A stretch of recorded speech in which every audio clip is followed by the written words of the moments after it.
Good morning, everyone. I had promised you all that I would do a video on the mayonnaise that you can refrigerate and it lasts much longer than your regular homemade mayo. I found personally that even though I would make a smaller batch of mayo, I couldn't use it up quickly enough because we just don't go through that much mayo, and I would have to throw half of it away. So that was always a bit of a disappointment. Anyway, I don't know if it was by accident or by design. I did find a recipe that adds one more ingredient that allows you to apparently keep this in your refrigerator for as long as store-bought, which can be around 90 days, I understand. So I've got all my ingredients laid out for the mayonnaise that I made the last time. And this is the ingredients that I used, and you can add your own spices and other things if you want to. I try to make it as simple as possible, and then perhaps if I want to add spices when I'm making a specific dish, I can add it to that or mix it with the mayonnaise before I use it. So I couldn't get it to you sooner because I had run out of lemon juice. I had used up all my lemon juice for my apples, and I didn't realize that I had no more, so I had to go out and get some today. And okay, I'm going to mix this up. My egg has been sitting outside the refrigerator for at least a couple of hours now, so it should be fairly warm. So start with the egg first. And we want 1 tablespoon of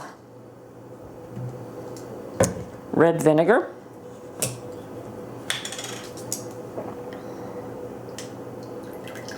Sorry, it's red wine vinegar that I'm using. You could use apple vinegar as well. Apparently, I've seen that recipe as well. 1 tablespoon of Dijon, wait a minute, how much Dijon? Yes, 1 tablespoon of Dijon mustard. Come now. There you go.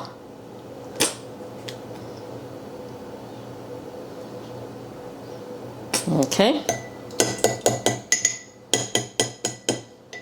1 teaspoon of lemon juice. So you didn't even need that much of it, but you did need.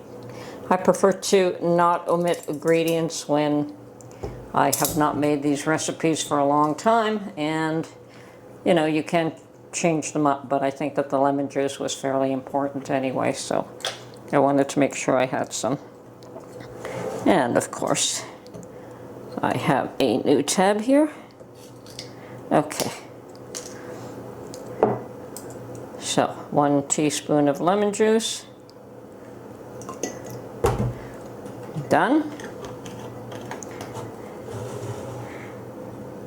1/4 teaspoon of salt.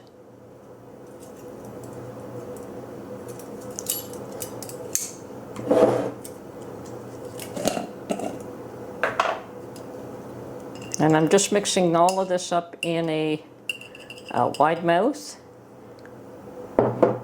pint jar. And the last ingredient, that is the magic ingredient to allow you to maintain your mayo for an extended period of time, is the whey from your yogurt. Now it should be plain yogurt, obviously, and the one with active cultures. So I did have some yogurt in-house, so I've pulled aside, and you just need, once again, 1 tablespoon of whey. So I did separate it this morning. There we go. I've got all my ingredients except the oil now.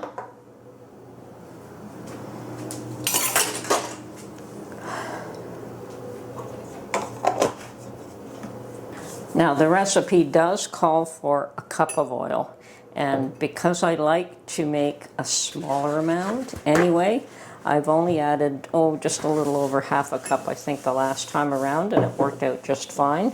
So I'm going to do that this time as well. Hopefully it'll work out for me.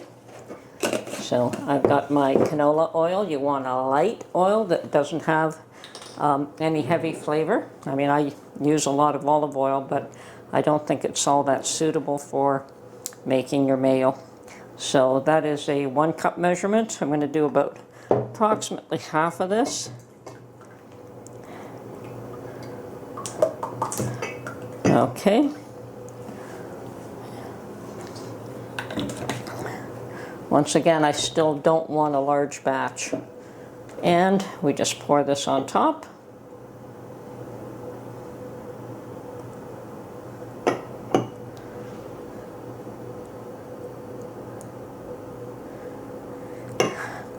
Okay, and I've got my immersion blender all ready. And the trick here is that here, let me just see if I can get this a little closer. Okay, I've got that set up now so we can see it nice and clearly. So the trick here is to get your blender, your immersion blender, right at the bottom before you start. And then you hit your power and you start blending from the bottom up, and you just slowly lift it up as it starts to mix.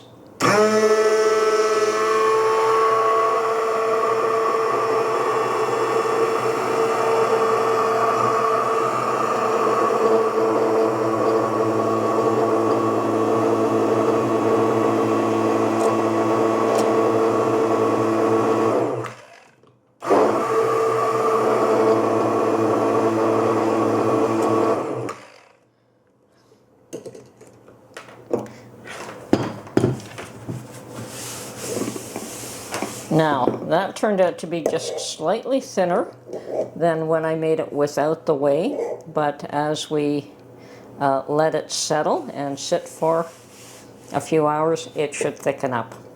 So, that's it. That's how we make this. Now, let me get this over to the sink. And as you can see, I still have only a half batch. That should do me. And I haven't wasted any ingredients. And I'll let you know how this works out. But as far as I understand, this should be refrigerator stable for 90 days. I'm just going to leave this out here for now, put all my other ingredients away, and in, let's see, it's noon. So this evening at 8 o'clock, I'm going to put this in the refrigerator. Okay, well there it is. That is my updated, new and improved mayo that should last you much longer in the refrigerator, and hopefully you'll be able to use it all up without having to throw any of it away. Hopefully that would be the case for me as well. And I will put the ingredients list in the description. I just don't want to have to make a new batch every time I want to use some mayo. So if this lasts a month, I should be able to use it all up within that time frame. If it lasts even longer, awesome. It will have been an amazing upgrade. Anyway, this is Tony from Her Homestead Skills. Hope you enjoyed this, and we will catch you on the next one. Bye for now.